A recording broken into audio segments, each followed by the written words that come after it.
مستوى جيد، خبره، تجربه اللاعبين.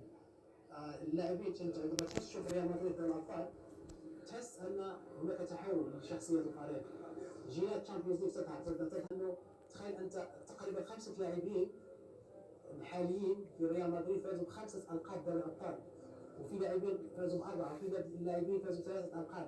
تعرف ماذا قوه وماذا خبره وتجربه لاعبي فريق ريال مدريد. شيء اخر كما قلت دائما وهي المجموعه دائما. انشيلوتي خبرته تجربه انشيلوتي خصوصا على مستوى دوري الابطال دائما عنده خبره كبيره، قاد العديد من الانديه، وهذه تعتبر شيء مهم بالنسبه له. فاز في 2014 بالعاشره، ثم عاد فاز من الموسم الماضي بال 14، وعنده فرصه كبيره انه يصل للنهائي كذلك يوم 15.